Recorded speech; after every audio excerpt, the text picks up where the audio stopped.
Halloween Forever.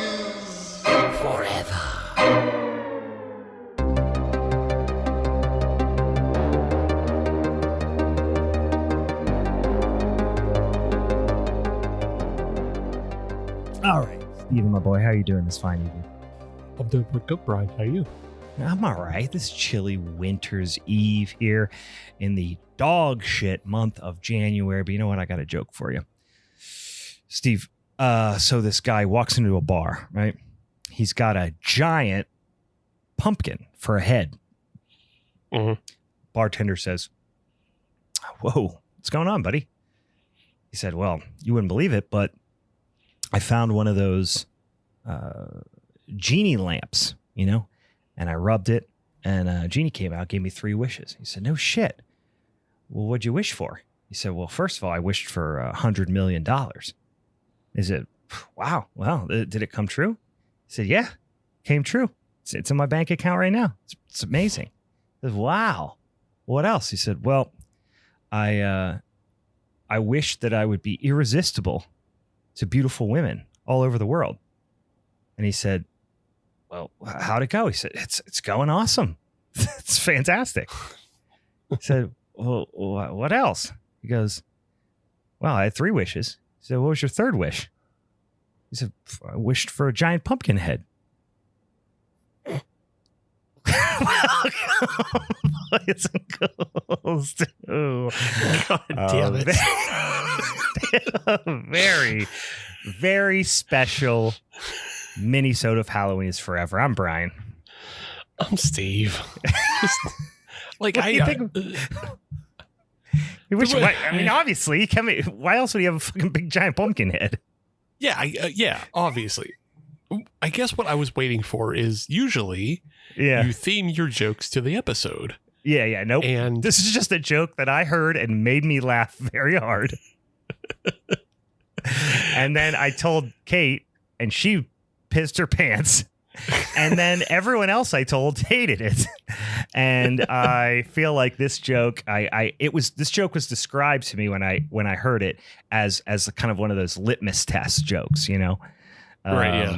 So I said, you know what? Let's throw it out there, see what happens. Yeah. Sure. Yeah, I get it. It's I guess it worked worse on me because I was expecting a frog at some point. You were, because there are like 100 and to the nth million degrees number of frogs in bar jokes. Sure. And I was like, where's the frog come in? And then you just ended it with, "I wish for a giant pumpkin for a head." I'm like, oh, okay. I guess we're abruptly stopping here. No, there's no frog. It's nothing about frogs. That'd be too easy. Got to keep you on your toes, Steven. It's January. Like I said, it is the absolute most dog shit month of the year. The holidays are behind us, and we're on to other spooky matters, one of which is our punishment episode. I will not spoil it for you just yet, because you can know that this is a punishment episode without me, telling you who won the showdown episode. So maybe I won't spoil it for you. Maybe because we did our first ever Royal Ruckus. Regal Ruckus. Regal Ruckus. Jesus Christ. Regal Ruckus for the showdown episode of January, which was a lot of fun. First time ever us doing something like that with a whole bunch of guests. So go back and check it out. But spoiler alert, not too much of a spoiler, just a little bit of a spoiler. Neither Steve nor I won, but that doesn't tell you who won, because we had a bunch of guests for the first time ever. That many guests, at least. So that was a lot of fun. We were provided a few different options for quote unquote punishment episodes. We had an initial movie, which we might still talk about, so I'll keep it on the back burner, but it went off of streaming unexpectedly, and then we didn't have access to it. So then we were provided a few other options, one of which was the movie that we talked about here today. And I actually believe, correct me if I'm wrong, mentioned this at least briefly on our kind of best of discussion that we had about 2024, even though I think this was like released in 2024, but it actually like was like released more broadly to streaming in 2024, but it actually had its initial release in 2023. I might just be imagining that. We have established that I have a whole series of memories about the show that only occurred within the confines of my brain. So this might all be made up. And if so, bear with me, because again, I mean, it was really at the end of last year. Who's going to go first? Is it going to be Jimmy Carter, Joe Brandon, or your boy? Which one of us, which one of our brains we're going to give out first? But me and Joe Brandon still hanging on there by a thread. I like to think that you're just going through like a Total Recall renaissance for yourself. Yeah. And so you just do that, just I like plenty of false memories. Mm-hmm. It's kind of like living through an MK Ultra program, but not actually like being put to, evil use at some point. You're just going to remember movies wrong. And then like, that's all it is. That's all. But in this case, you are correct. We talked about it on the kind of the best of wrap up episode. And that's where the winner of the Regal Ruckus heard about us talking about it. They said that was one of the films they wanted us to talk about, because they gave us the movie. And I think we can talk about the movie they gave us and why it went off streaming. They gave us the movie Diced, which is die apostrophe CED. Yeah. A real creative spot to put an apostrophe, which I appreciate. Yeah. So they gave it to us, and it was on Tubi just as early as like Monday or Tuesday last week. And then I went to watch it, I think on Friday, and it was gone. And so I did my investigations, and I went to the Facebook profile of the director of that movie, and he put up a post in December saying like they just got bought by a distributor, and so they're actually taking it back. Like they had the license ran out for the way they were running it, so now if it comes back, it'll come back under the license through this distributor. And I've heard that they're also doing some reshoots for that movie as well. Gotcha. So, okay, well, it sounds like it might be good news for the film. It's all good news. It's just like it disappeared because they couldn't run that license the same way Bigfoot the movie, the sequel, disappeared. Yeah, because they got bought up by a distributor and is just now coming back. It seems like the same thing is happening with Diced, and also I think Diced is getting a sequel as well through the studio that bought them. So it's all good news for them. But we just couldn't do it as an episode anymore because there's no way to watch it for the audience. For the time being. So we'll bring it back around. We'll bring it back around when it comes back up on streaming. We'll talk about it then. But for the meantime, we were bestowed upon us the movie that, like Steve said, it confirmed that didn't happen just in my brain. That we talked about a little bit on our wrap up episode for 2024. We're going to talk about Frogman, even more confusingly, from 2023. But we got a couple things we got to do at the top of the son of a bitchin' show. First of all, I just chugged a double shot of espresso. You saw me down it, Steve. Your boy is fucking beat right now. I am tireder than a motherfucker. Dan, thank you for your condolences. I was up late last night because the Steelers played late game and they did get absolutely smoked. And literally, as I said that, I'm watching the Penguins just gave up a goal literally the moment I spoke. Anything about Pittsburgh sports, it's just going to hell in a handbag right now. I am absolutely tired as fuck. I didn't get back from Denver until after midnight. Took like one of those hour and a half long drives back from the airport because the roads were fucking terrible and people were going 25 on the Parkway. My flight didn't get after 11, didn't get home till after midnight, probably wasn't sleeping until 2, had to get up early on Saturday morning, shovel the driveway, coach 2 basketball games, clean the house, cook, and have people over for the Steeler game. Then today, and also ran 3 miles because I decided it was a cool idea to sign up to run a half marathon. So I have to train for said half marathon. It's not until May, but I got to start running and all that stuff. So I ran 3 miles. And then today, had to go to an ice skating party. So I went ice skating. So I am fucking shredded right now. So I just chugged some espresso, but I do have a beer, Steve, but just heads up for all who may be affected. Your boy's a little punchy right now. Not gonna lie, yeah. little punchy. Steve, while I crack my beer here, you drinking on anything over there? I got a beer and I got a not beer. Okay. And the beer is the Von Trapp Trosten. I'll get to that later in the episode. Mm. But I wanted to talk about this because it's newish. I haven't had it before, but it's called Freaky Squeeze by Trogs. Oh, okay, fun. And this is not a beer, but it's also not a seltzer. It's their kind of twist on putting real fruit and malt together. So it's not beer, but it's also not a seltzer because there's as you can see, there's a little bit of juice to it. Yeah. So is there hops in it? No hops. No, it's just an FMB, kind of a hazy looking, juicy looking FMB. Yeah. And I mean, it's made with like actual juice, like actual fruit and actual juice. So this one is the spiked peach orangeade. And they do another one that's black cherry and lime. Black cherry and lime, I don't like as much. This one is pretty good, though. Yeah. What's the flavor of that one? Sorry, I heard black cherry lime. What's the flavor of that one, though? Spiked peach orangeade. Spiked peach orangeade. Interesting. So not really any beer flavor cues. Just tastes like boozy juice. Yeah, it tastes around the lines of like mimosa or what's it? Bellini is the one that's made with peaches. Yeah, with peaches. Yeah. Yeah, so it's like a Bellini mimosa.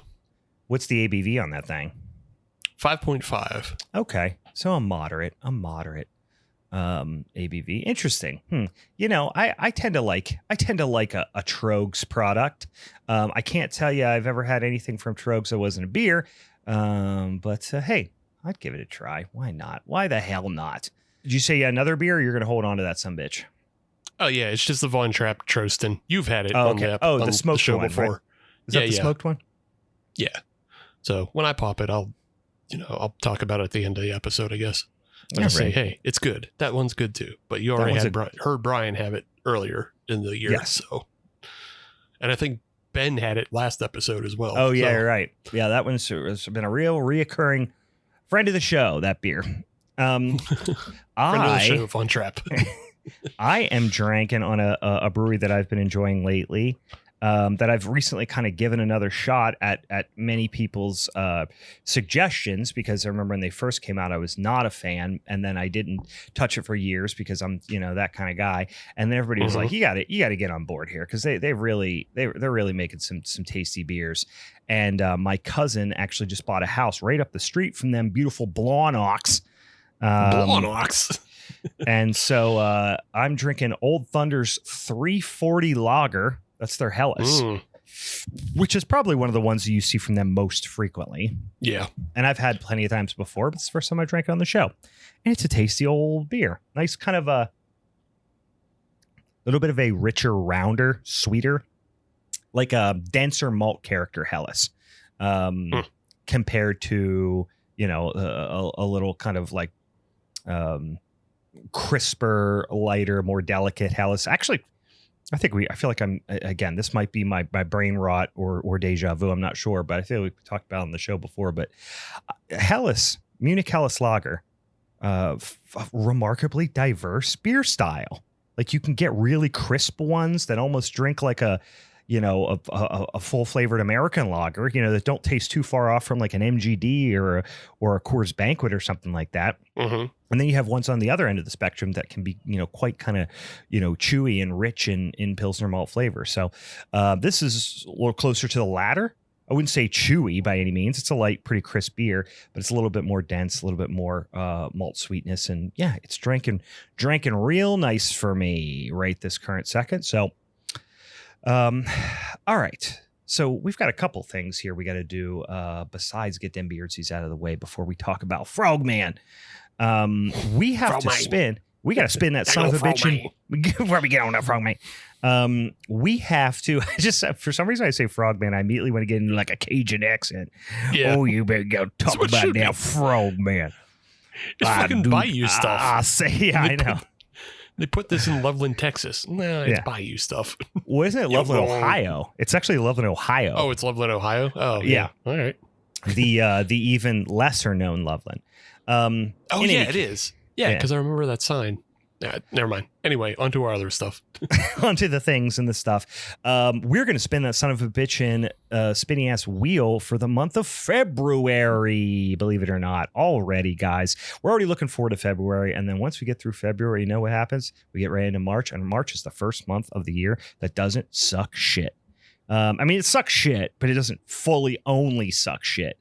Like January and February do. So before we spin that wheel, guys, while Steve brings up that spinny old wheel, let me remind you, if you want to contribute topics to this spinny ass wheel, or you might even be saying to yourself, how the fuck does this spinny ass wheel come into play? Well, here's what happens. We have a showdown episode the first Monday of every single month. We have a guest on, sometimes multiple guests like we did during that Regal Ruckus in January. And we spin the wheel 3 times, gives us 3 different topics. Those topics go out on the social medias for our social media friends and listeners to vote on. They pick one. And once we have a topic, everyone involved in that in that showdown episode gets to pick a movie associated with that topic. And then that's when the gloves come off. Sometimes steel chairs are involved. Sometimes a ladder might even be involved. Explosives, tacks, all no holds barred, slobber knockers galore, and then somebody takes home that son of a bitch championship strap for that given month. Again, nor Steve nor I took it home in January. One of our guests did. Go back and listen to the Regal Ruckus episode for the full showdown. It was one for the ages. But we got to pick one for February because it'll be here before we son of a bitch and know it. So, Steven, pick. Let's spin that wheel and get what our first potential February showdown topic is. The wheel do be spinning. Oh, I like this. Oh, Bill Moseley Massacre. Yeah, Bill Moseley Massacre. That is pretty self-explanatory, but this would be any movie involving the great Bill Moseley. I think one of both of our, among our shared favorite genre performers. So we'd be excited to jump into that, especially considering we've probably talked about him on a number of his movies already on the podcast, so we can get a little deeper dive into his repertoire. All right, what's number 2? Let's spin that wheel. Interesting. All right. We have overlooked anthologies. And there's a lot of anthologies out there. Right. And we've done a decent amount, right? We've done mostly the VHS ones. We've been pretty good about doing the VHS episode every year since they've been cranking them out yearly. But we also did a Christmas one. And then we did Scare Package. Did we do Scare Package? Or maybe we've just talked a lot about Scare Package. We just talked a lot about Scare Package. We haven't done those. Did we do Body Bags? We haven't done Body Bags either. No, we just talk about it a lot. Yeah, we just talk about segments of it now and again. What other ones? I guarantee we've done some other ones, right? We have to have. Anyway, nope, not really. No. We've also just talked a lot about it, like the ABCs of death. We talk about them. We just haven't done them. Yeah. Interesting. So, those are probably all on the table because we've overlooked them all. I know. Same thing. I feel like we've talked about like Satanic Hispanics too a lot, but we never actually officially did it. Yeah. Yeah. That one's a lot of fun too. I like that one. Yeah, it is. Yeah, it is. All right. And last but certainly not least, worst remakes. That is fun. I like a worst, you know what I mean? Because it really throws a wrench in the mix. And when you start arguing about what's bad, that sometimes is, it's a little bit of a, turns the argument on his ear. Because normally we're talking about why everyone else's stuff is bad and ours is better. So that would be kind of fun as well. And you know what? For whatever reason, January and February, those are the types of months where I like to go negative too. Just heel turn and just talk shit on people's art. Just fuck you. Your movie stinks, and here's why. I'm just in a bad mood. I'm pissy. You know, I'm trying to drink less. I'm trying to eat better. I'm trying to exercise, so I'm unhappy. You know. I'm not all fat and sassy and jolly like I am around the holidays. I'm just in a bad fucking mood. I'm working too much. I'm just marching towards the grave, and I'm trying to talk shit on people's movies. Yep. All right, recap. Here's what you're going to have the opportunity to vote on this week. Check it out on the social medias, on Instagram, or on the Blue Sky. Do we have that on there yet? Are they allowing you to put the polls on there yet? No, still no polls on the Blue Sky. Okay. I got to figure something out for that platform. Okay. All right. Because I don't use anything else that much anymore. So I know social media is just falling the fuck apart. I'll be honest with you. I have not been posting on the Halloween is Forever Instagram page nearly as much, and that is mainly because I've just been desperately trying to avoid social media because it's a fucking hellscape. I completely dropped Twitter or X, as I think a lot of people have. Facebook's next on the list for me to fucking drop. I just, God damn it, I hate social media. It's an absolute hellscape. But I still am on it all the fucking time, just like everybody else is. So listen, I'm not passing any type of judgment there. And if you are on it, and if you're still, doing the doom scrolling, as all of us are apt to do from time to time, shoot on over and, talk about fun, spooky shit instead of, the fall of humanity. We are going to have the option of Bill Moseley Massacre, Overlooked Anthologies, or Worst Remakes. So that should be really fun. A couple other things at the top of the show before we jump into some get down on a little bit of that Frogman business. Man. We have but 2 months left in our current Patreon exclusive podcast series, Youth Group is Forever. For those of you who are already subscribers, for those of you who are joining us today in the Discord, we always appreciate you having you here. If you have interest in joining us on the Patreon, patreon.com/Halloween is Forever. I told you, my brain is like punchy. It's like it's a slush. It's a horchata in my brain right now, just of just brain mash and goop and blood just floating around in there.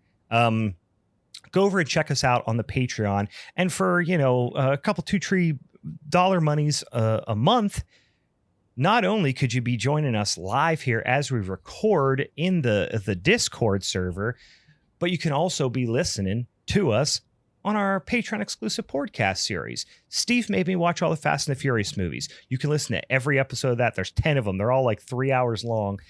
You don't have to watch the movies. In fact, I would strongly urge that you don't, but listen to us make fun of them.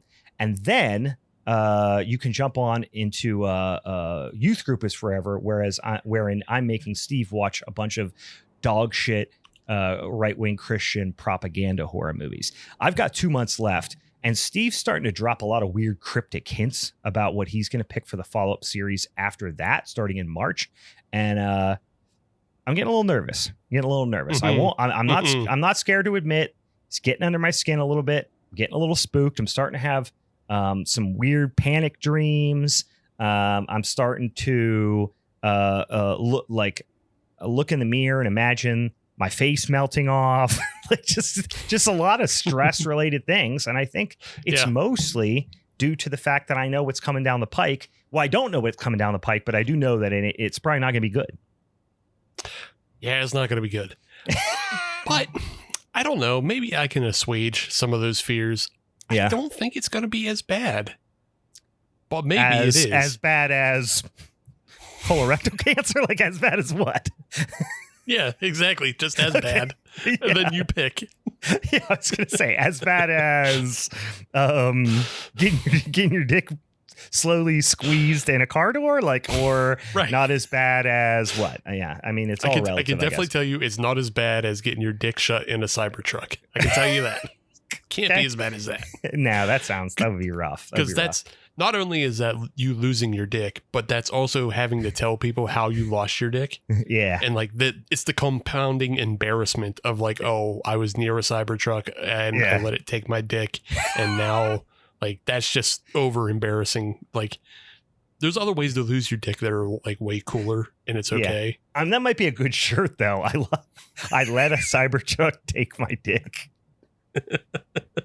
The Cybertruck door hinges are the Grim Reaper of dicks. Anyway, so check us out over on the Patreon, and like I said, give it a little subscription over there. Help us out. We love it, and if you like the show and you want more of us talking at you, there ain't no better way to find more of us talking at you than subscribing. All right. Anything else, Steve, before we jump into this son of a bitchin' Frogman? No. Stay tuned for a TV show recommendation after Frogman. Oh yeah. Well, what have you been watching? Because we're gonna talk about this movie a little bit, but I feel like we haven't had a Minisode, a one-on-one episode in quite a while because we had our little break where we split things up around the holidays. And then we obviously had the Regal Ruckus, which was a big to do.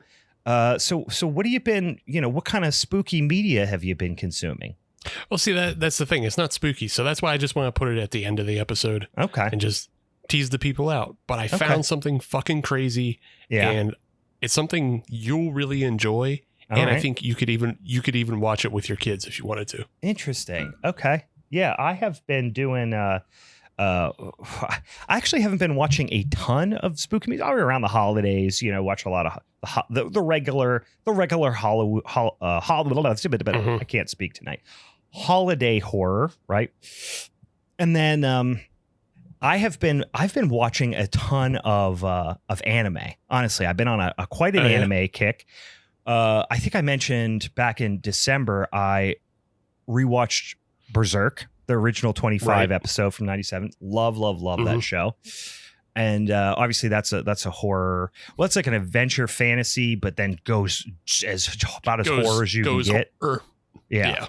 And then what else? And then I watched the Dan that I know a lot of people are talking about, and that's kind of fun. And it's very sci-fi, has certainly some horror elements, supernatural elements to it, which is kind of fun. And boy, what else have I been watching? But just a whole shitload of anime. Oh, right now I'm rewatching Cowboy Bebop because I haven't watched that in 20 years. Which is genre, but certainly not horror. Did you ever watch the Netflix live action of that? No, it looked so cringy that I didn't. But if somebody suggested to me it was good, I would check it out. But nobody did. Yep. Okay. All right. Fair enough. We'll just keep that going. Okay. Nobody has. The original series is so fucking good. It's just such a fun show. And you know what? I played my first horror, albeit not a hard, horror, not super intense horror. I played my first horror video game in quite a while. I haven't been playing the video games in recent years besides, Mario Kart with the kids or Mario Party or something like that. But I played Crow Country. Have you seen this one out there? I played it on the Nintendo Switch. It is an old school. It's like a retro PS1 game. I mean, it's a modern game, but it's meant to replicate like it's very heavily influenced by like the original Resident Evil, right? So it's a retro PS1 style survival horror game. Little sillier, a little more cartoony, and a little more of a sense of humor than the Resident Evil games, but a really fun game. And it's set in a goddamn zombie infested amusement park. So that's right up my alley. Cool. It's like a fucking Scooby-Doo episode. But it's survival horror. It's like, limited resource management type of thing, or not resource management, but, limited resource, like classic survival horror kind of tropes. And you're very much playing as like a Claire Redfield type, right?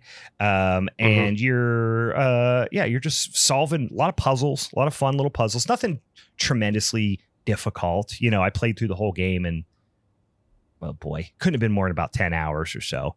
But really fun, enjoyable, you know, solid little story, really cool atmospheric stuff. And like, yeah, just really nostalgic of those late 90s, early 2000s survival horror games. Yeah.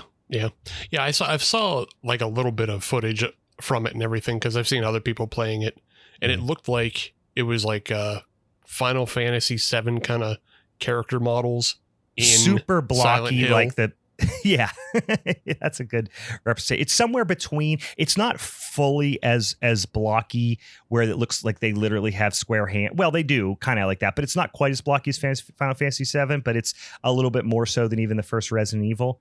But yes, it is a bit of a slightly more cartoonish, not quite as bleak Silent Hill, because everything is, you know, it's foggy and raining and all that kind of thing a lot. So. But it was a fun little game. So that's kind of been where I'm at, you know, reading. So I finally got I've been reading these on and off for the last couple of years, getting through all of the Clive Barker Books of Blood. And I'm on the last one in that series, which is Cabal, I think it's called. That's like his last official Books of Blood book. So work my way through that. Rereading Nightmares and Dreamscapes, which is another short story collection by Stephen King, which is not his strongest short story collection. There's some fun ones, but I don't know the exact timeline, because I don't know when he wrote a lot of these stories necessarily, but it definitely feels like he was out of his gourd on a variety of substances while writing some of these stories, because there's one about a town called Rock and Roll Heaven. I think the story, which Stephen King fans will know it immediately. This is only my second time reading it, and the last time was 20 years ago. But it's called like They Have a Hell of a Band or something like that, I think. And it's about a couple that just gets like lost and ends up in a town called Rock and Roll Heaven, where like the town is run by dead musicians, like Elvis Presley and Janis Joplin. And it's just like such a fucking, like, you could not be in your right mind and write that story. That doesn't come from a sober person. No. It's not a bad story. It's just so fucking dumb. And it's like for like a bajillion copy, a widely respected, insanely popular writer to put that out at that point in his career, his brain, I think, was mush. Yeah. He was a little bit cooked. He was basically just writing a story that is the exact same things that like your stoner friends tell you about. Like, what if like when we die, like we go up and then like D. Snyder, he's in charge of the record store? Wouldn't that be fucking cool? Yeah. And then like Jimi Hendrix is the milkman? Damn. He's just like, this is when he was drinking like a case and a half of 16-ounce cans of Miller Lite a day. And and every moment he was writing, he was listening to AC/DC at full volume. Like that was several years of Stephen King's life. And this might have been when this story was written. Anyway, so that's the things I've been getting on here in the last month since we got too deep into it. Anything fun horror related? I know you got some non-genre stuff to talk about. Anything else worth talking about? Let's see. Everything I watch, I usually wind up putting in the recos on the Patreon, but one I'll give you for free is I started the George A. Romero's Resident Evil doc. That is about like his time when he was supposed to be directing the Resident Evil movie. Yeah. And I started it. I didn't finish it yet, but like they really gave care and craft to making it like Resident Evil, the game. Yeah. Like there's just a lot of like references to Resident Evil, the game in there. Yeah. And it's really fun. It's like, it's a fun watch. I kind of fell asleep on the early part of it though, because they basically are just kind of rehashing a lot of George's career. Mm-hmm. So it's like, yeah, I know all this. And then I fell asleep on that. So, but I'm waiting to get into the deeper lore of like how Constantine Films fucked him over, and like how like he was basically a sure thing, for a time, because like Capcom hired him to direct the original Resident Evil 2 commercial for Japan. And I remember seeing that commercial. Like, I remember hunting it down. That was one of those things that like I wasted all of my bandwidth watching. Know? Like, wasted all my internet points for the week trying to watch that, because I was like, fuck yeah, George Romero is directing something. He's directing something. Sure. And like it ruled.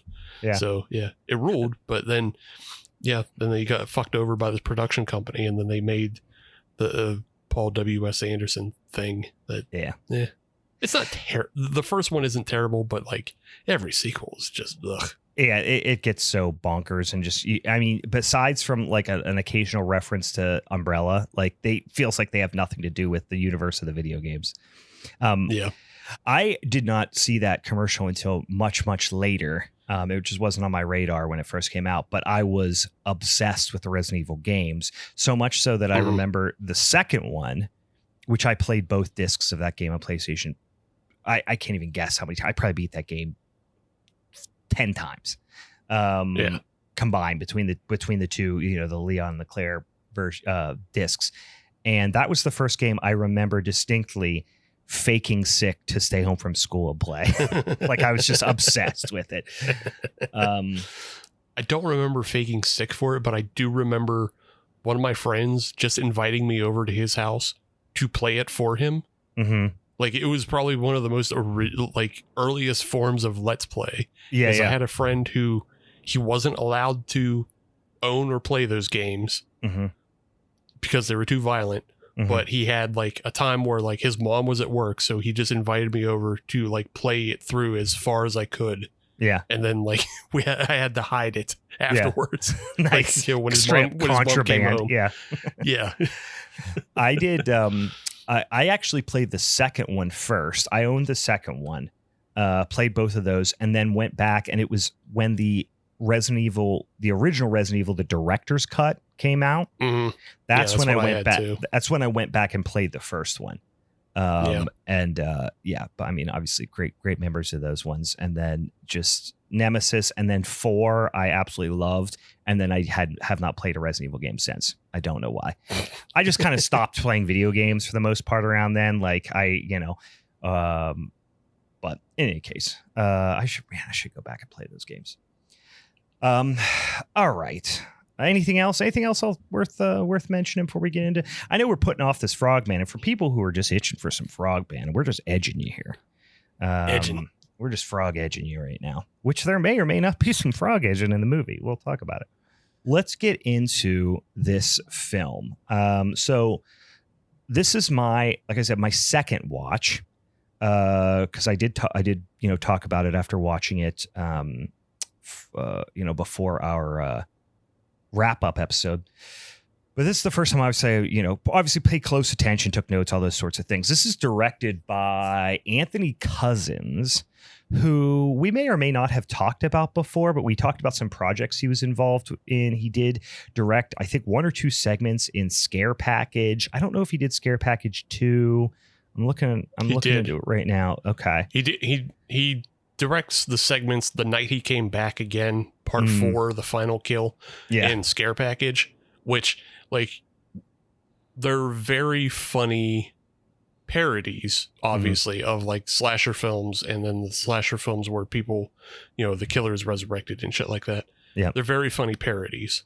So yeah, I think all of Scare Packages, both of them are just like, they're funny anthologies. Yeah, but they have like a lot of great performers and a lot of great effects in them. So check both of those out if you haven't. Other than that, I don't think I've seen anything else by Anthony Cousins. I think, and I might be wrong about this, but I'm looking through right now. It appears that Frogman is his only like feature length directing credits, because he did a short in last year, The Last Thing She Saw, which again is a short. Fat Fleshy Fingers, which appears to be a segment in an anthology.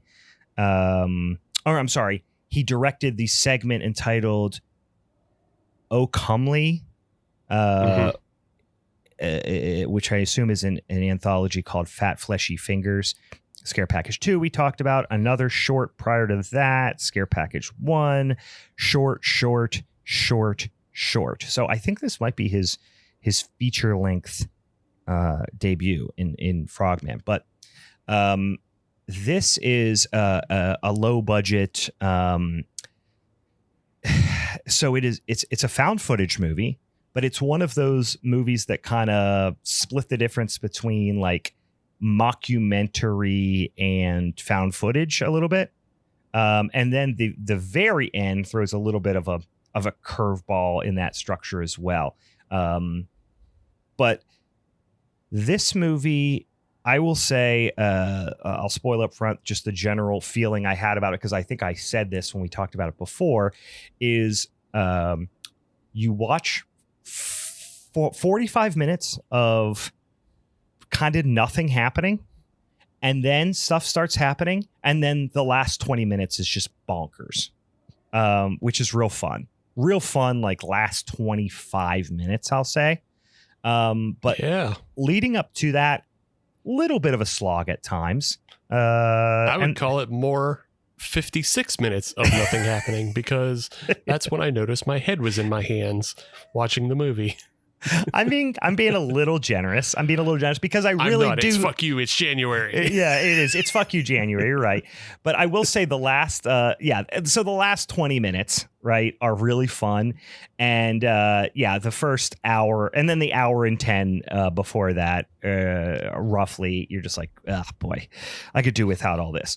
But I get it. Yeah. It's a setup. It's a slow burn. And I will say, I absolutely felt it was worth a watch, but there were some things that did make it troublesome at times, but we'll get into them as we go a little closer. So again, like I said, found footage based on a real life cryptid, which is the Loveland Frogman of Loveland, Ohio, which is again a real life cryptid apparently that people talk about, certainly not as well known as your Mothman and your Bigfoots and your Jersey Devils and things like that, or your Chupacabras. But this is one I feel like I've heard before, but it just might be very similar to another one I heard before too. Yeah. And you get pretty much everything you need to know from the name. He's a goddamn frogman, right? Mm-hmm. He's a damn little frog, big for a frog, little for a man, somewhere in between. He looks like about a 3-4 foot tall, little hunched over bipedal frogman. So the beginning was kind of a fun, early, first 5 minutes, or at least culminated in a fun little scene, because you got this family on vacation in Loveland, Ohio, and which obviously real destination. But they're there, and it seems to be they're there for recreational purposes, and they get lost and they see a dang little frog boy on the side of the road. And that's and the little boy in that movie. Now, this was a home video from supposedly back in 1999. And the little boy of this family is a boy, a girl, and parents. And he is the star of the kind of flash forward the rest of the movie. He's grown now. His name's Dallas, and he's a struggling young filmmaker who has been somehow emotionally affected by what he saw in 1999, and he's a bit of a failure to launch case, you would say, right? He's in his 30s at some. I don't know if they ever call out exactly how old he is. They might say what year it is, but I don't remember. But he's, I would say in his 30s, right? Late 20s, early 30s, perhaps. And he lives with his sister and her husband, just kind of mooching off of them. And he's struggling to make it as a filmmaker. He's not really doing much, right? He's just kind of chilling. And he's been I think he has a conversation with his sister's husband, pretty early on, and he's like, hey, we expected, when you said you were going to stay here for a little while, it wasn't going to be like 2 years or whatever long it's been. So you get a setup right off the bat that, again, it's this kind of failure to launch type situation. He's kind of a bit of a freeloader in that way. They do call him out as like he's 32 at this point. Okay. And it's because it's from that Jeremy J character. Because from the original, home movie footage, we jumped to this fucking obnoxious YouTuber, Jeremy J. Oh, yes, we did talk that, which was kind of fun. It was kind of a fun exposition way of giving us some exposition. Yeah, it gives you exposition and catches you up on the past however many years, the past 22 years. And then Jeremy J is like the most hateable fucking character. Yeah. He's what's the fucking Ghost Adventure? Zach Baggins.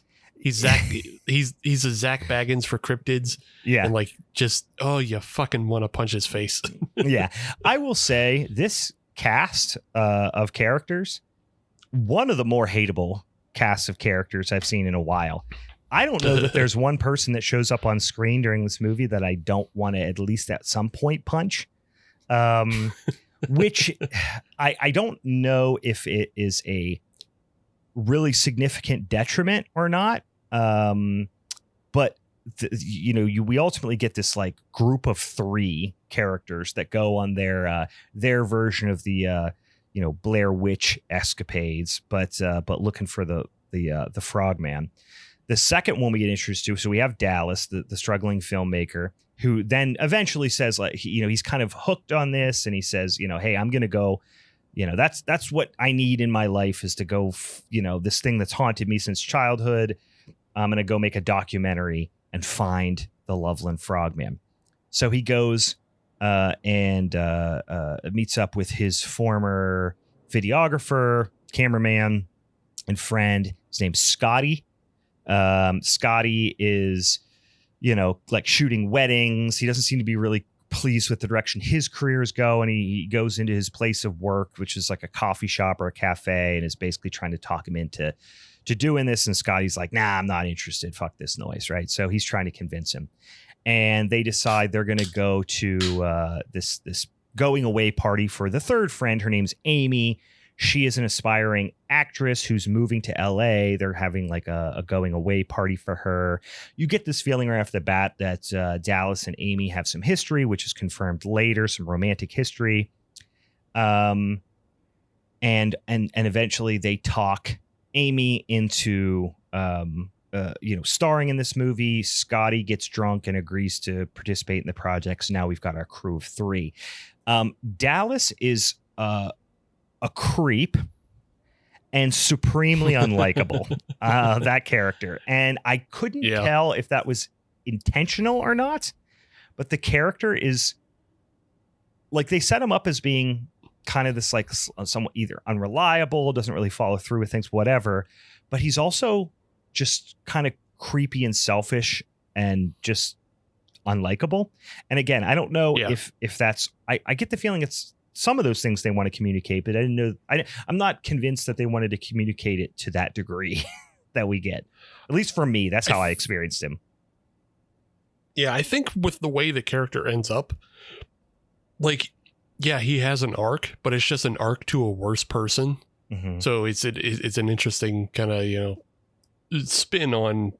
Yeah, he doesn't grow. He doesn't stop being a loser. He becomes a worse loser. Mm-hmm. And yeah, that's on purpose. I don't particularly love the actor playing Dallas either. And that's why it's like, I think it's a combination of things, because it's not a strong performance. And that contributed a lot to his dislikable nature for me. Yeah, because a lot of it is later in the film when everybody is at an 11, he's still at a 5. He's at a 2. It's like it's crazy. I have that in my notes where I'm like, he is nonplussed by what he just saw. Yeah, like he's unbothered. He's not urgent about anything, and it's just like, I don't know if that was on purpose or not? Well, because so it is noticeable. It's very noticeable is what it is. Extremely noticeable. And I kept waiting for something to happen to make that behavior make sense the first time I was watching it. And I will say there is a, it's not a post-credit sequence, but it's like, there's like that first little bit of credits and then the story keeps being told. And then there's a bit of a reveal before the credits proper run. And I will say I missed that the first time I watched the movie. So it made it make just a little bit more sense to me, but still is not explained.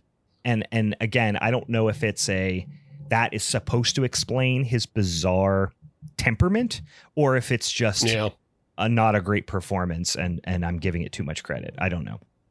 I don't think those ending bits explain the temperament because he doesn't know it's going to work out the way it does. It doesn't, but is there some sort of, when you get into cryptids and all this stuff, like anything is fair game. So is the idea that he actually was telepathically connected and he was being drawn there for his entire life because he's, descendant of frog occultists or something, you know what I mean?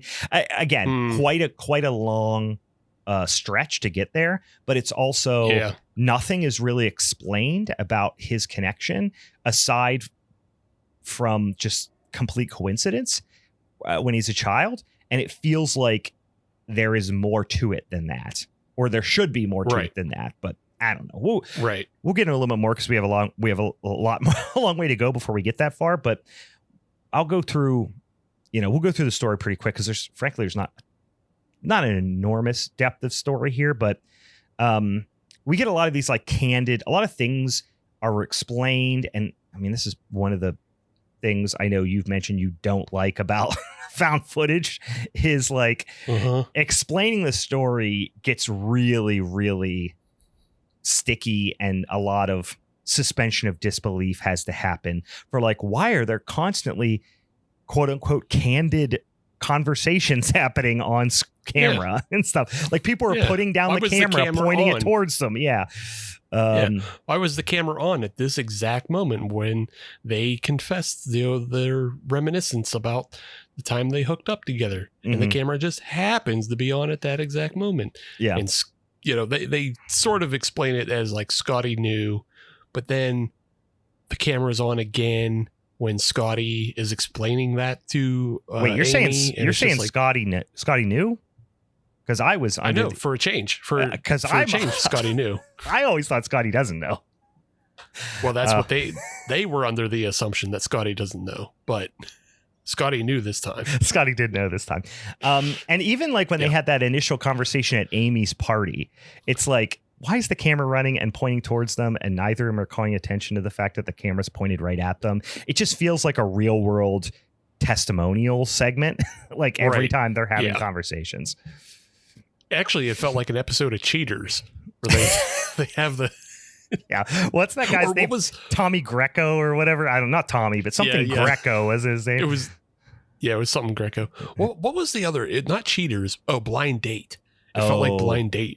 Blind Date they just was a little bit more trash. Yeah, that was a little. Well, I mean, so was Cheaters, but Blind Date. I think it was the same production company. It had to be. Yeah, I mean, it feels like they had the same like suite of like graphics and stuff for like and fonts for the names and shit. Yeah. Anyway, so here we have the crew, right? We've got Dallas, we've got Amy, and we've got Scotty. And also we get introduced to the idea. They also do this thing where they keep introducing more elements to the story that we were not organically introduced to in any way, but they just bring it up like it happened off screen, and it just plants the seed so that when we hear about it later, we're not like, who's that and why and what? Like at one point he's like, and we got to see George Hale. And they're like, yes, of course, George Hale, the other guy that is a Frogman guy. You're like, what? Like at one point they're like noted Frogman enthusiast. Like when they're doing the whole like, I mean, this is heavily influenced by the Blair Witch Project. And, they do all the kind of man on the street interviews with the locals like they do in Blair Witch and so many other, found footage movies like this. And, they're talking to people, and the people in town are just like, yeah, what do you think about the Frogman? He's like, you know what? Frogman's is cool, and I don't even know if I think that they are a cult. And then they cut to the next guy, and he's like, yeah, and what about how they impregnate human women? And they're like, what? We didn't even say that. It's just like a lot of who said that? Who brought that up? Stuff that's like being shoehorned in that they just want to make it seem like, yeah, this was part of the story the whole time. Yeah. These yokels fucking organically brought up all of these elements that you will see in about 40 minutes. Yeah. And I get it. Some of them could have the not gag, but the idea is that some of them could have been involved from the beginning, and we learn that townspeople were involved later on, but like not the whole town. It's just like a few weirdos, but I did appreciate the one guy though who said Frogman fucks. So, yeah, he was kind of fun. He was like vaping or something. I forget. He was just smoking a cig, but he was just packing cigs and then rolling them back up in his sleeve. Yeah. Like that dude was cool. And he also the most believable guy. Like, yeah, I know 40 guys who look exactly like him. They also go through town, and there's they stop and talk to a girl who's selling ice cream, like at the Ohio version of Brewster's or whatever. Yeah. But she's, standing at the window. Yeah, like teenage girl. Yeah. And she's going on this thing where she's like asking, she says, I believe that most people are either rats or frogs. And it's like, okay. She's like, I'm a rat. And it's like, oh, hell yeah, this girl's pro rat mode. Yeah. It's what I figured out. I did for a quick moment. We're like, was that a purposeful, reference? Like, I don't think so, but yeah, it's like we have two cults in town, and you're either on Team Rat or you're on Team Frog. I'm into Ratma. Yeah, hell Ratma. I think they're setting up a Ratma meets the Frogman, movie at some point. They are doing a sequel. That was just our first straw. They are doing I saw that the Frogman 2 is in production, so this is highly possible. That would be sick. That would be absolutely sick. Because these movies have that segment from VHS. What was it, 99 or 95? Which one? I forget. 94 maybe, I think. No, 94. Right. You're right. I think you're right. That and that segment and this movie have a lot in common. Right. Yeah. But so yeah, they're going around town doing a bunch of nonsense. So they leave next morning, and now we get like 20 minutes of just like road trip footage that just made me want to shoot my head off. It became long. It might not even have been that long, but it felt like 20 minutes of, and also, like I said, none of the characters are likable or have any chemistry. So it drags, at least for me. This section really dragged. But we do get a little bit of stuff about Amy. We eventually, like you said, Scotty overhears while he's like pretending to be sleeping in the back seat and records, of course, which is like, if somebody did that, like, they're like, oh, fair game, you sneaky minx. But in real life, you'd be like, fucking weird move, Scotty. You're kind of a fucking creep. Fuck you. What were you going to use that for? Like, what is the point of that? Pervert? Yeah, were you going to like blackmail somebody or like jack off to it? Like, what was your deal?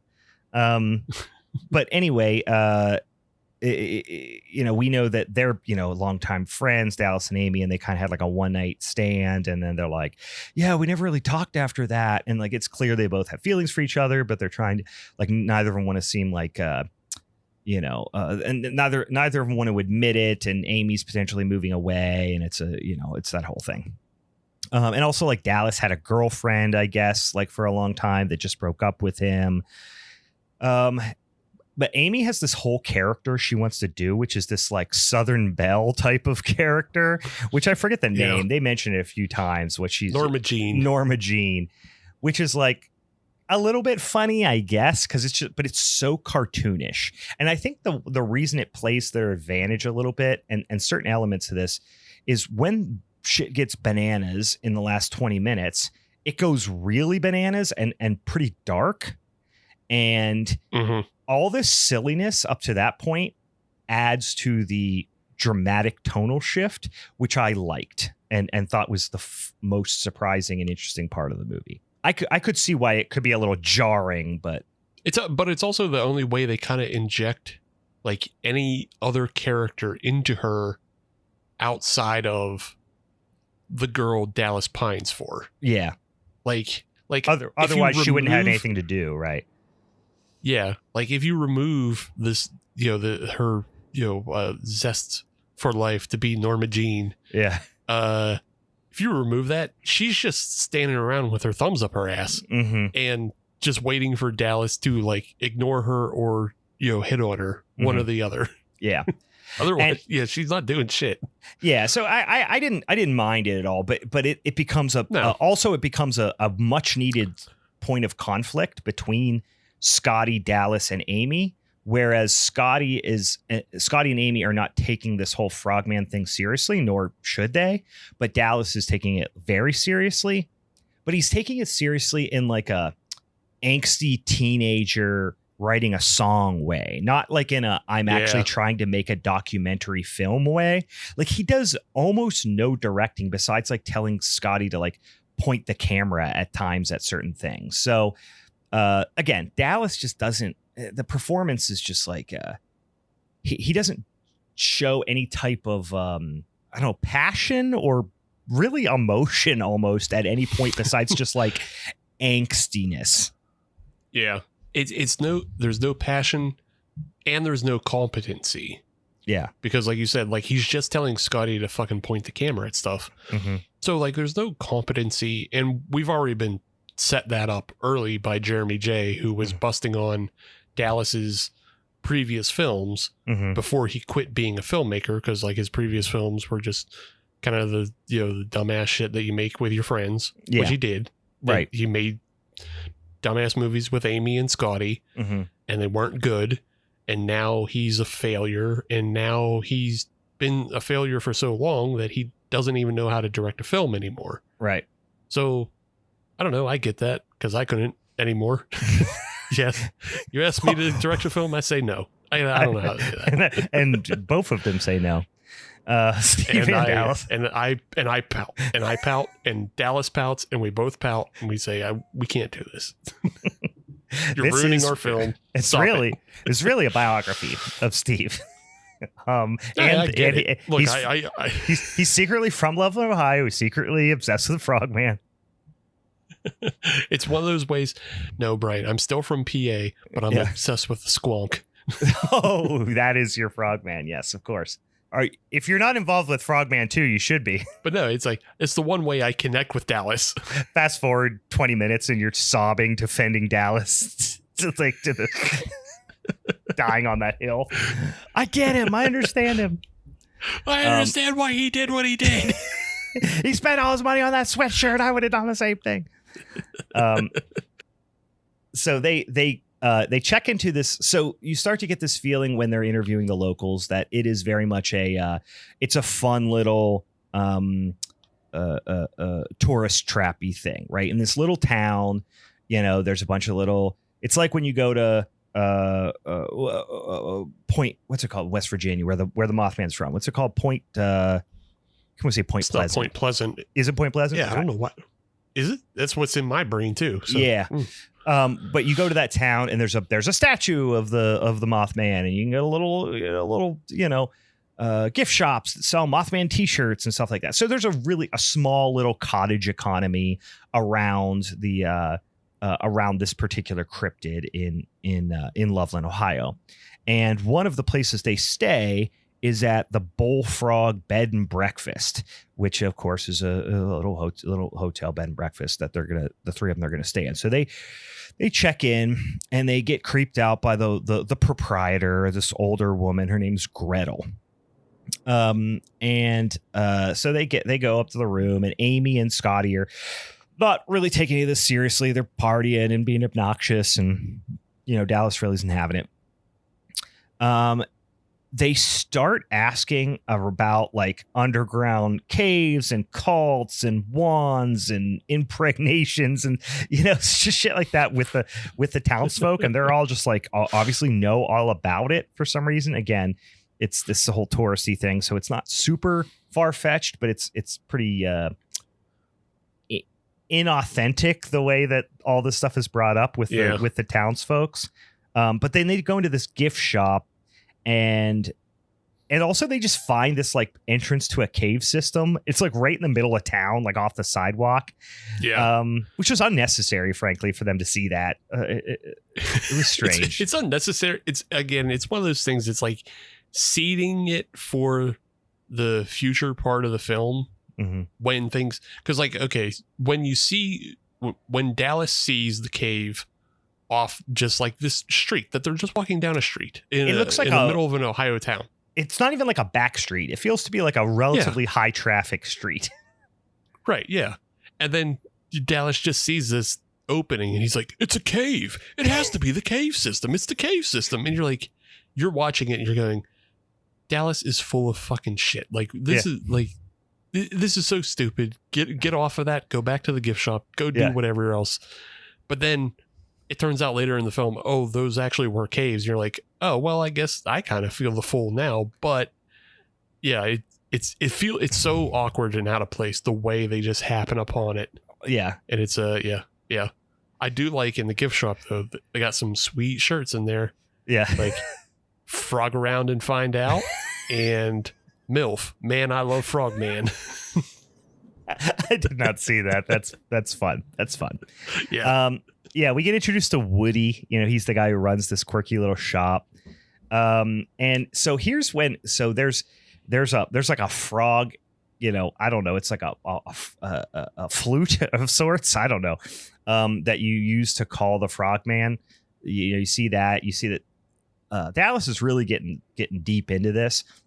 And this is why I thought that there was like more was going to come out about Dallas's relationship or like preordained involvement with the Frogman. And he doesn't, right? It really doesn't. I mean, it kind of does at the end. We'll talk about it. But there was a lot of things that suggested that was going to be the case. One is he's like, you know, really into this, not just going to see this and make this movie, but he seems to have some sort of like obsession with the Frogman, right? He then is like so much so that like when they're in the car, he's listening to Frogman themed like doom metal, this band called Frog Lord. And I was at first was like, okay, so he's, you know, hey, you're on a road trip and you're looking at you're listening to a playlist on Spotify about whatever, you know, about the thing that you're on the road trip for. That's not that far fetched.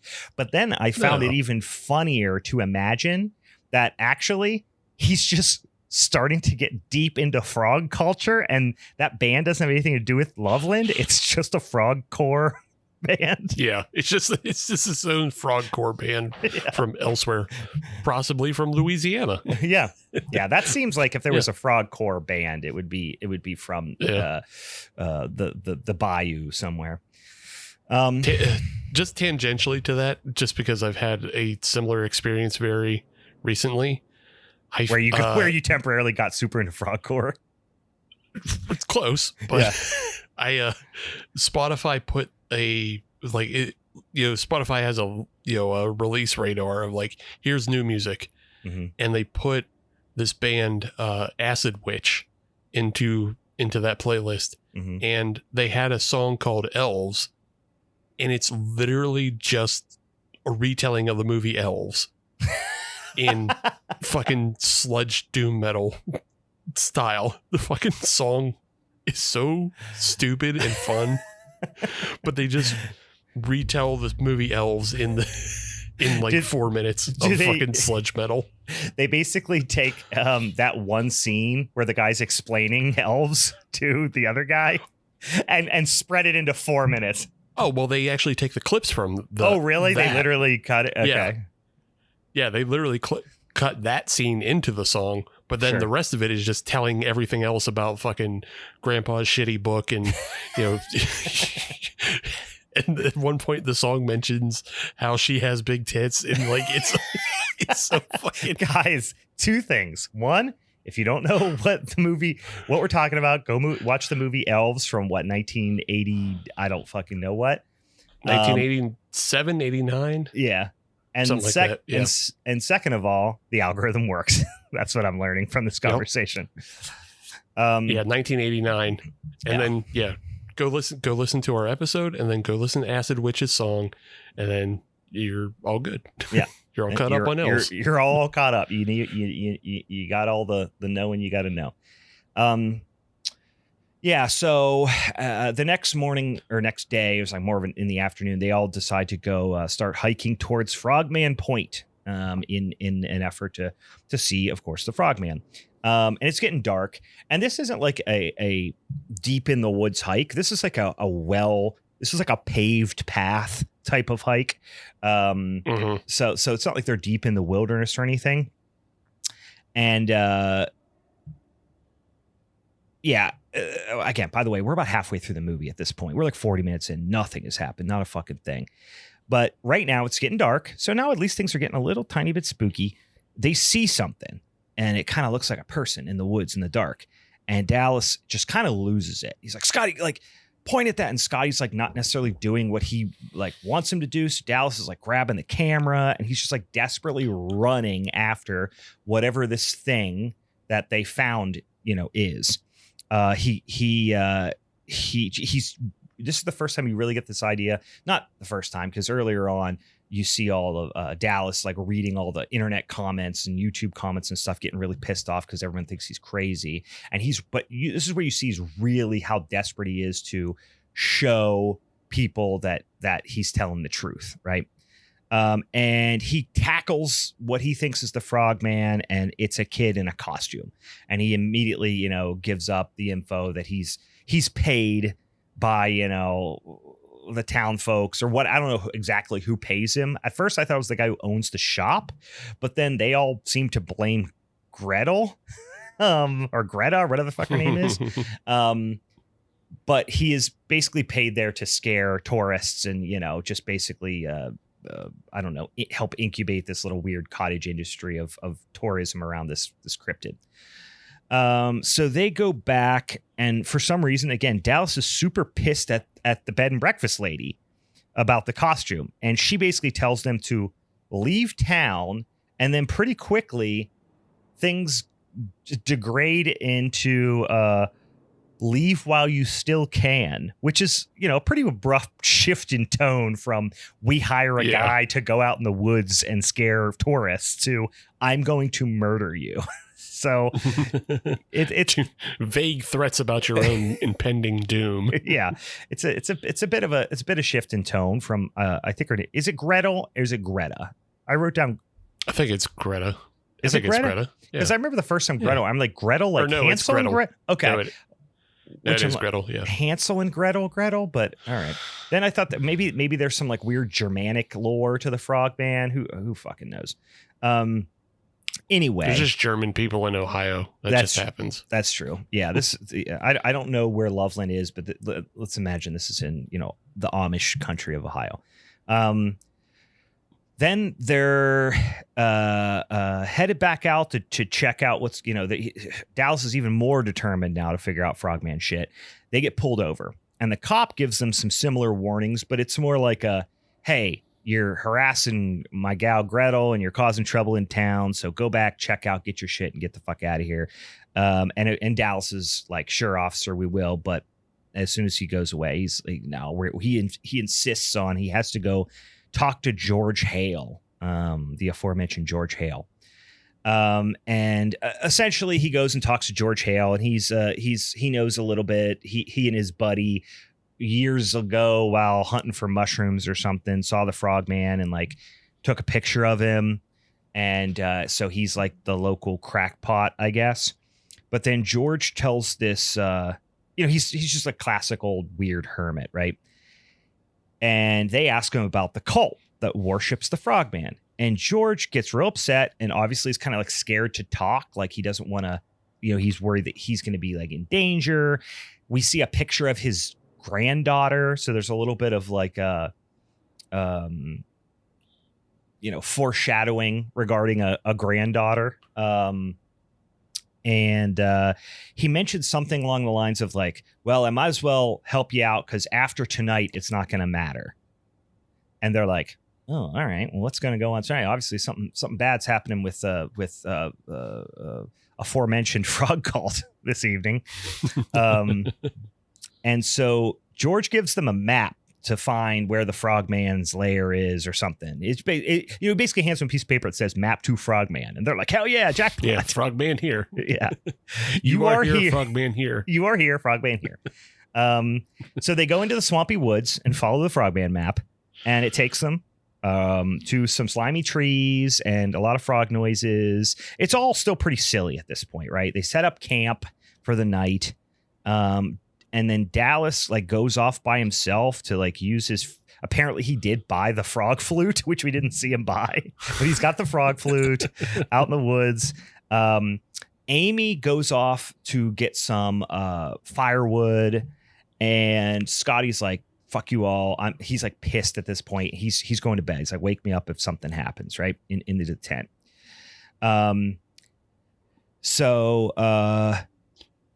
They aren't really alarmed when Amy just like doesn't come back.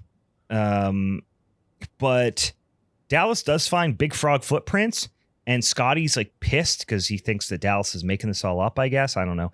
But they go back to the tent and it's got slime on it. Frog slime.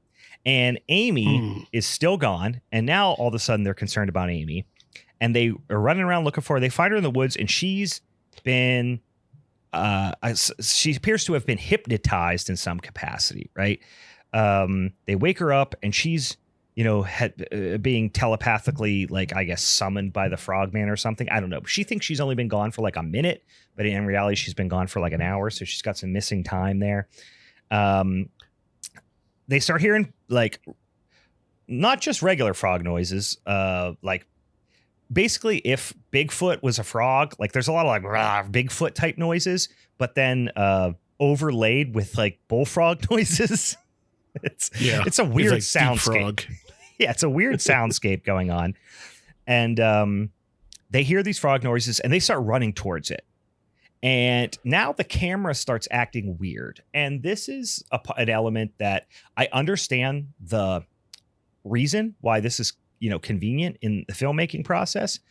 But also, I didn't like it. It basically, the camera starts going AWOL. It's kind of getting this like weird analog choppiness and the film's like skipping kind of thing. And Dallas says, quote, his powers are probably causing telekinetic interference. That's the word for word explanation of why we're getting this effect on the camera. I can imagine this really pissed you off. Didn't love it. Kind of annoyed at that, because now we're seeing a whole bunch of images that aren't happening. If it was just like a weird magnetic interference that had like vague imageries of trees and lily pads and flies, just frog stuff. Frog stuff, right? Exactly. Just frog stuff. Yeah. It's what Frogman thinks about. Frogman thinks about trees and lily pads, and if it was just that, I could have gone along with it. We're getting so many different angles of like Amy doing screamy jump scare face, and I'm just like, boo, move on. Yeah. It gets really annoying really quickly. And also it gets like really, they overdo it to the point where it's like just straight up seizure inducing at one point. You're just like, this is becoming a little difficult to watch. Yeah. Which is just kind of like, it's just bothersome because you can do so many more creative things rather than just like the normal stuff. And I guess that's my one big hang up about the film all the way up to this point is none of what we see feels new. Like the film feels very much like Blair Witch and like Willow Creek all the way up to this point. Sure. It's not until things go way off the rails do we get like a whole bunch of crazy stuff.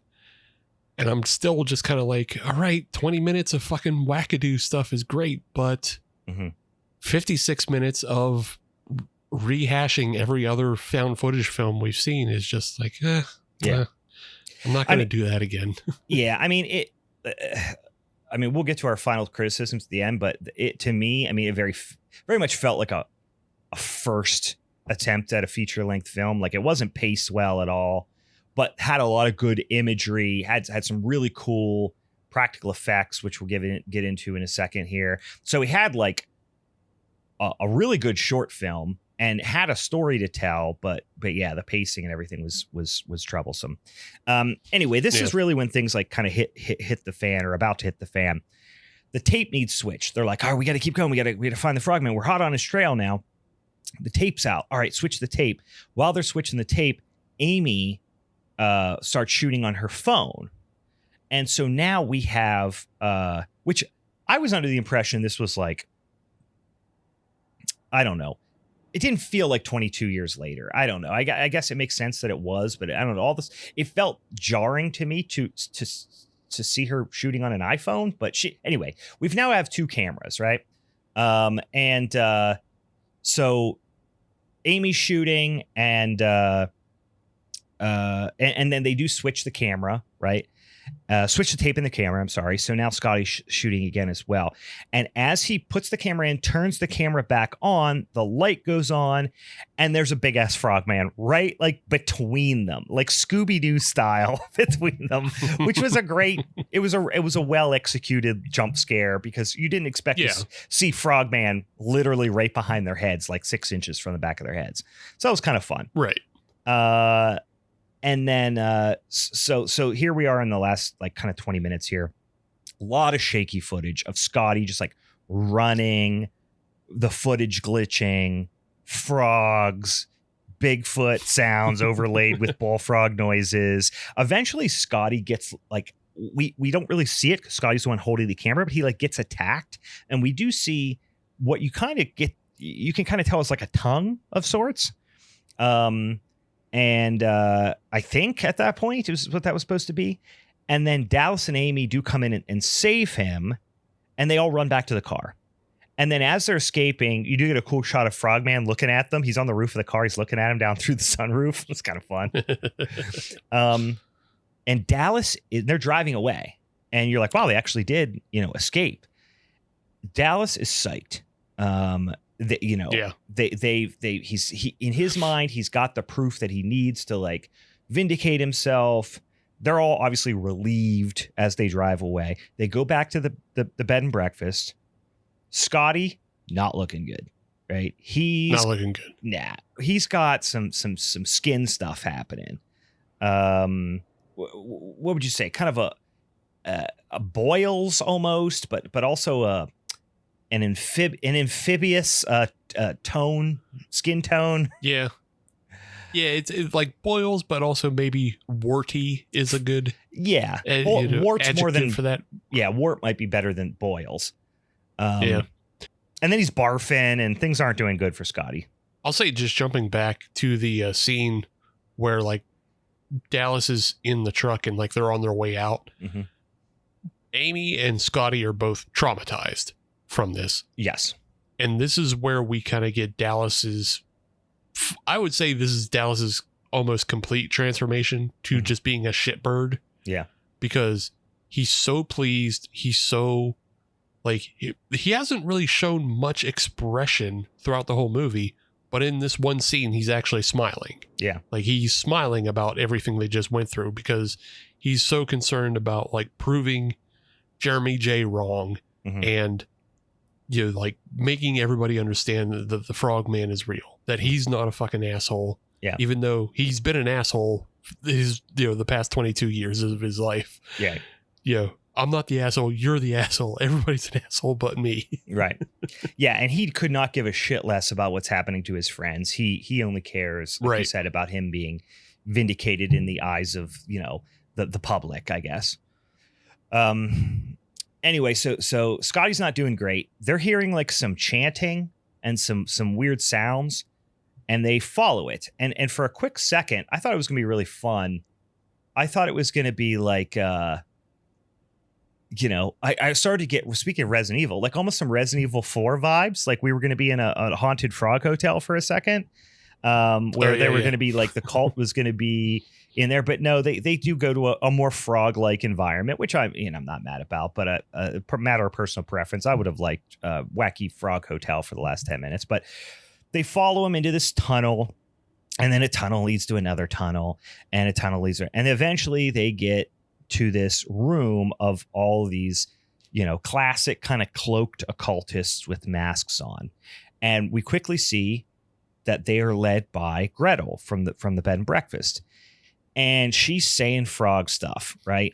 And we start to hear the context, and we start to realize that she is performing a marriage ceremony between their Lord and master and God or whatever that they worship, which is, of course, the titular Frogman, and a beautiful young lady whom I thought at first was George Hale's granddaughter. Nope. But just another rando. Just another rando. Because we never really got a really good look at her. We just saw her in a photo. But anyway, just some random woman. And we do get a great line from Gretel, which is, "May your union be blessed with healthy pollywogs," which I thought was very, very fun. On top of that, though, in the chant, you hear like they're not fully saying ribbit, but it is like a form of ribbit. Yes, and they're also saying a form of croak. Yeah, they're like saying frog it's ribba. Yeah, they're saying frog stuff, but it's like it's the most.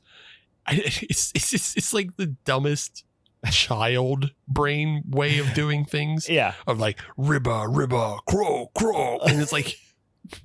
Why would the frog really be into that? Well, because we know what frogs sound like. Listen, Steve, yeah. You ever have one of those little things as a kid, a piece of plastic with the farm animals, and you spin the little thing and whatever it lands on?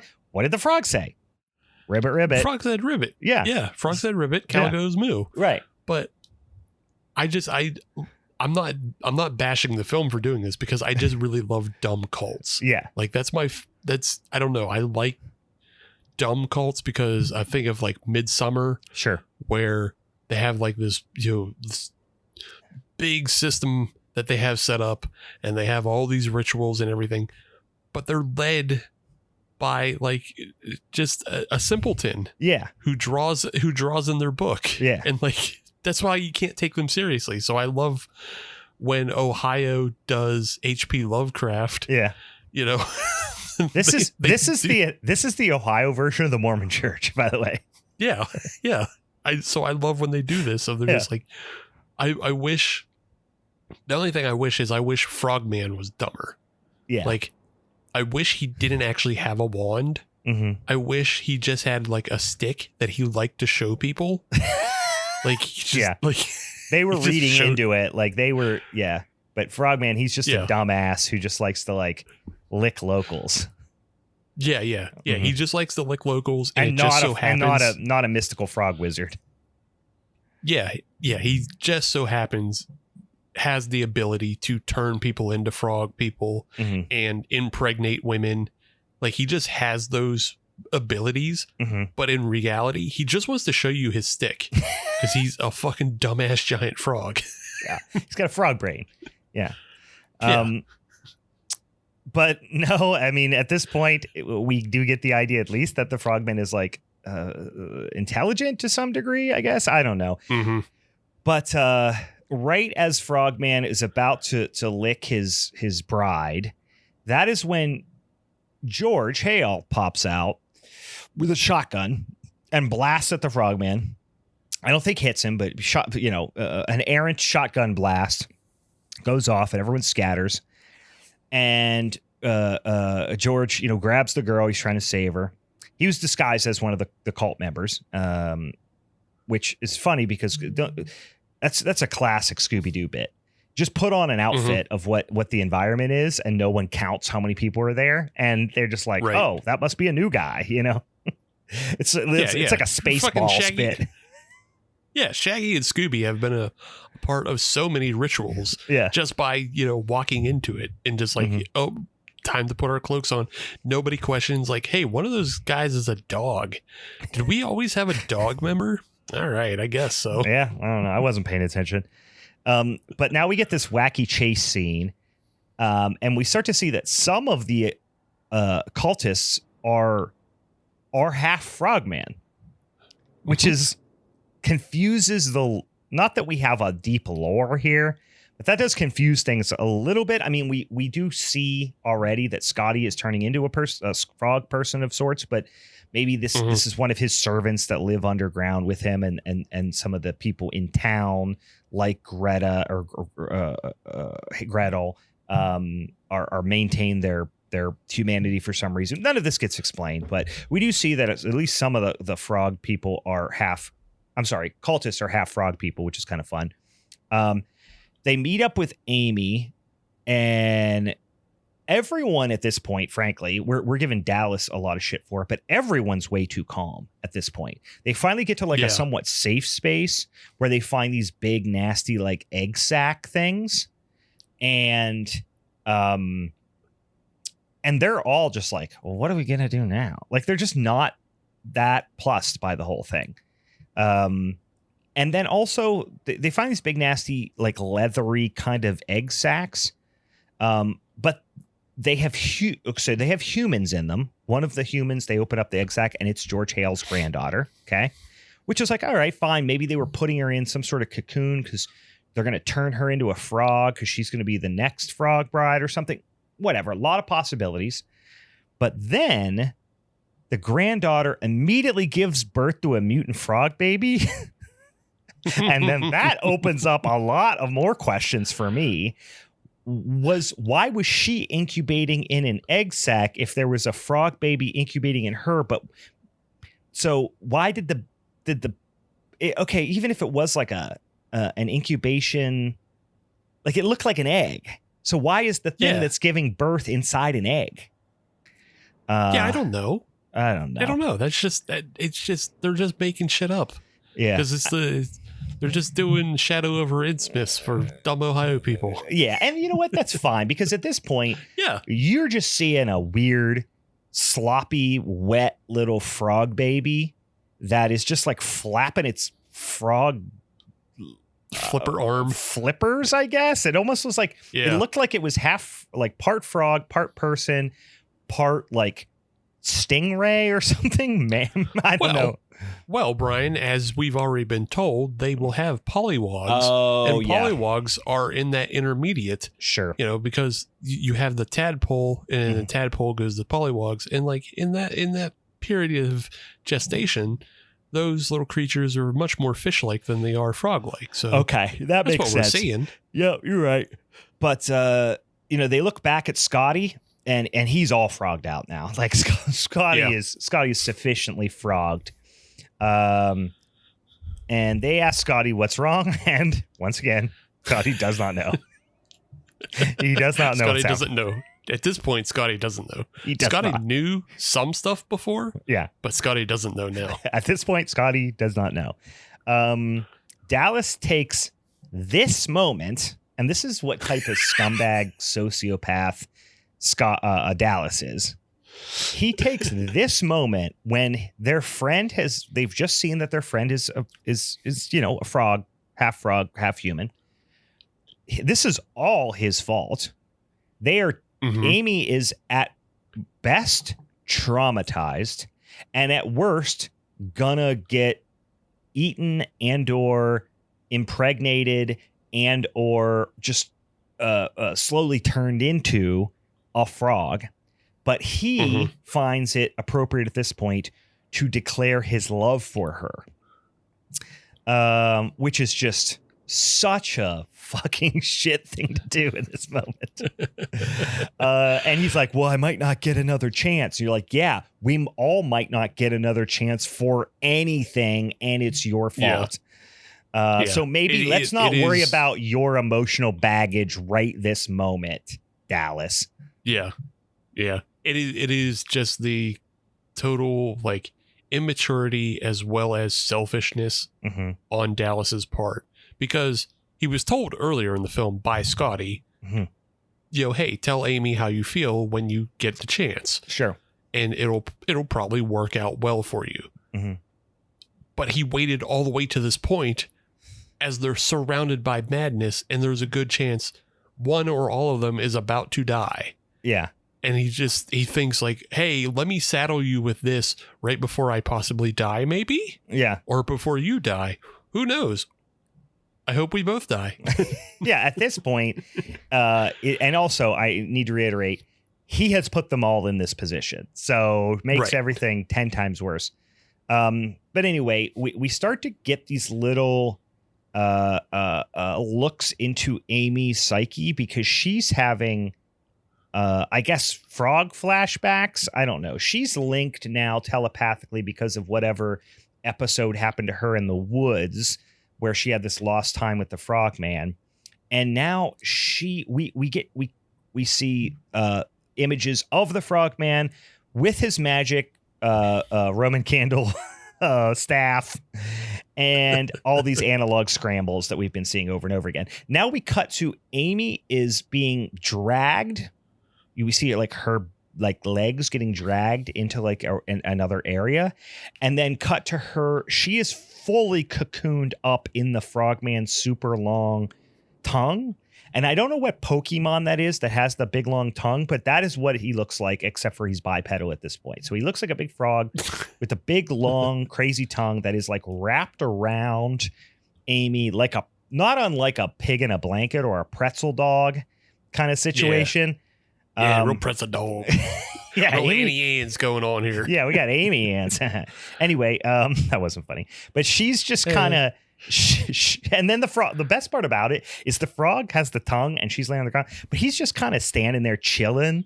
And he looked in that moment to me like a Bandai, like a Super Sentai villain, you know? Oh, like, yeah. Like Rita Repulsa, Power Ranger style. Like Rita Repulsa had just sent him down to Earth the way he was standing there. Yeah. Just no, they never have any urgency. They are just there to absorb getting punched and kicked until they explode in sparks. Yeah, until Rita throws down the staff and then they have to fight the Megazord. But Dallas uses the Frogman's own magic glow staff against him to save Amy, and then so Amy is released from the tongue. Then George pops out again. It's like a fun house at this point. It's just people popping in and out of caves, running in directions, completely directionless. There's not really a goal besides just to escape, right? And George is like, follow me, like he's leading them out of the cave.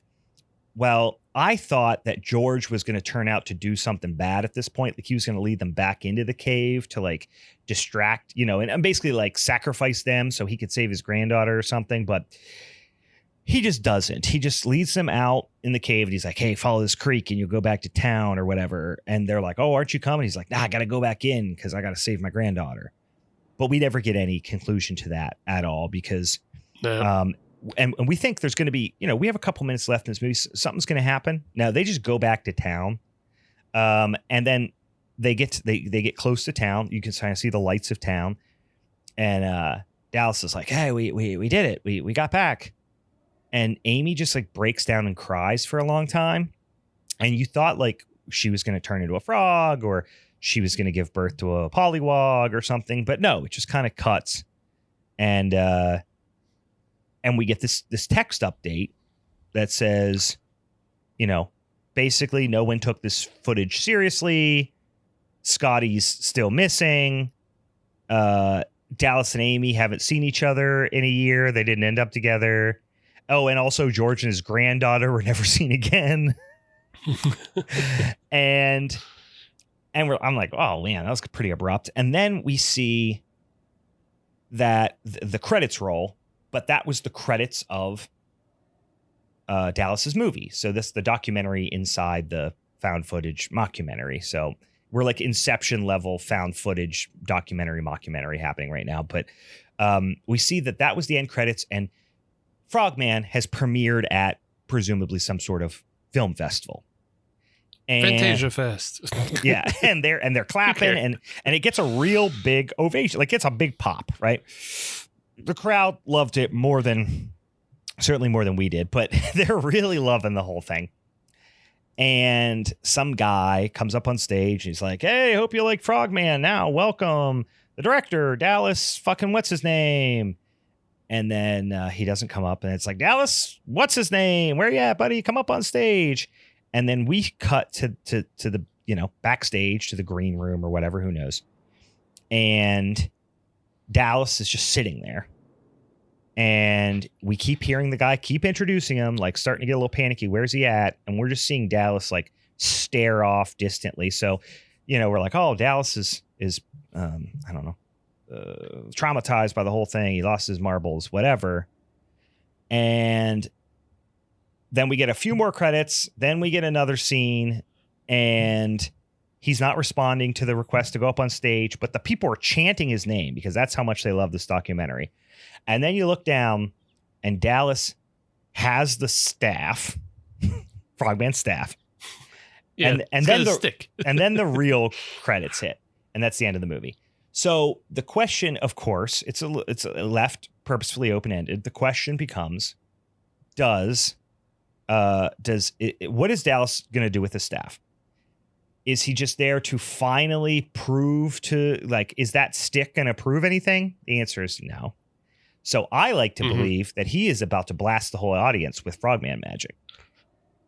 That's what I assume he's going to do. Yeah. I mean, maybe not the whole audience, but he's going to blast somebody with Frogman magic just to prove a point. Yeah. He's about to go full domestic terrorist with a Frogman's magic staff, which is kind of a wild twist. If you think if you think about it, probably more than it deserves to be thought about, it's a pretty wild twist. The more you think about it, the cooler it is. I'm not going to lie. See, when they showed the original footage of him just kind of sitting in that room by himself with, like, I think he has a drink as well at the same time. Yeah. Like, there's like a reflective moment of like, oh, he realizes he sold everything out. Like, he sold out Amy and he sold out Scotty. Yeah. And he's sold even himself out putting this movie out. Sure. Because still nobody believes him, but he's getting the fanfare of like, oh, you made a cool Blair Witch. Sure. You made a Blair Witch and we all love it. We love you for it. Hooray, Dallas. And he's like still unsatisfied because, he's not getting, nobody understands that the Frogman's real. Yeah. Why won't nobody understand this? Yeah. You heard the ribbits and the croaks. What more proof do you need? Why won't anybody get this? So they could have just kept it with that. Mm-hmm. When you add in that he's going to Frogman magic the audience, it's like, okay, so like I guess that's got to be the jumping off point for the sequel. I hope so. I hope so. He goes full domestic terrorist, and it goes to a crazy. It's like the next one is not a weird cosmic crypto horror or crypto zoological horror movie. It's just a straight up like action film, and it's countrywide manhunt. Yeah, countrywide manhunt, heisty type of thing where they're just trying to stop. Dallas is like Bane, but with a frog stick. And Amy has to go like full, Jason Bourne to stop a Dallas and his frog stick. When Loveland is in ashes, you may have my permission to croak. Yes, that's what I want. That's the Frogman 2 that I want. I don't think that's the Frogman 2 that we get. And frankly, Steven, I don't think it's the Frogman 2 we deserve, but I hope that it is. I hope. Well, okay, so they've already given up the ghost in this film that we're no longer in a found footage film. Sure. So the next one doesn't have to be a found footage film. And I hope it's not. Yeah. Go Blair Witch with it. Because that's what Blair Witch did. We did Blair Witch. Right. And then we did Book of Shadows or whatever. Yeah. Mm-hmm. Which is movie, guys. Blair Witch 2, Book of Shadows, kind of fucking rules. I don't know how you feel about it. I don't think I've seen it in like full. I've seen like parts of it on TNT and then walked away or whatever. But yeah, I'm not saying it rules. I'm saying kind of rules. Kind of rules. Check it out. Anyway, I mean, obviously I've made my thoughts on this abundantly clear, which is overall not my favorite film in the world. but it did some fun stuff. It took some big swings, which I value that. And the last 20 minutes I had a lot of fun with, but I had to get through, an hour and 5 hour and 10 of a slog to get to a fun last 20 minutes. But I'm also kind of used to that at this point. So like I probably do that once a week. So sure, I'm all right. Some other people might really get pissed at this movie. People who value their time, I feel like this is a movie, like, if you can make it to the crazy 20 minutes, it's like a reward. Yeah. But I'll never rewatch this movie because I'm not going through that first hour to get to the 20 minutes again. No. Like, I didn't like the it. 20 minutes. Yeah. Yeah. You don't like it. It's bad. The first time I talked about it, I mean, you go back and listen to me talk about it. I think I brought it up one of the movies I liked the most in 2024. Yeah. And now I went back and watched it a second time to prepare for this.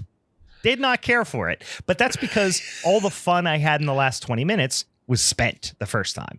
Right. You're not going to get that again because it's like waiting in line for 3 hours for a ride or to go through a haunted house you already went through once, Yeah. That's a good analogy for that because the whole thing is the final 20 minutes is a twist on the Blair Witch formula of Blair Witch just ends with Mike standing in the corner staring, and you feel like you don't feel satiated by anything.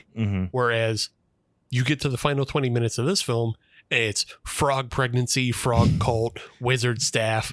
Holy shit. You're just overloaded with nonsense. And it's fun. Like, I enjoy that. And I enjoy that so much I will watch Frogman 2. Sure. But I am never going to watch this movie again. Yeah, I wouldn't suggest watching it again. I did it a second time. Would not encourage you at all. Yeah. No new surprises. Actually, this time, due to my just sheer ignorance and the first time around, where I let the streaming service, because I watched this on Screambox, and I just let the streaming service do the like countdown to the next movie is going to start as soon as the credits roll. Yeah. And so I didn't see the full reveal with the stick at the end. So I did get that fun little reveal at least because that's fun. Yeah. So better than nothing. You got an extra piece of the puzzle. Yeah, it's like I finished the cereal and I got two little treats at the bottom, and I missed one the first time, and I went back and I was like, oh hey, I got another Mr. T trading card or something. Yeah.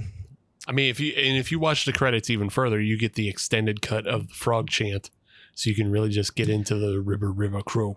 Yeah, you can commit that to memory and so you can fall asleep thinking, listening to that in your brain. All right, guys, that was Frogman from 20 and 23. You know what? Go check it out. Obviously, we spoiled the hell out of it for you. If you haven't checked it out already, you know what? Do or don't. I don't give a fuck. So here is also one thing to remind you of.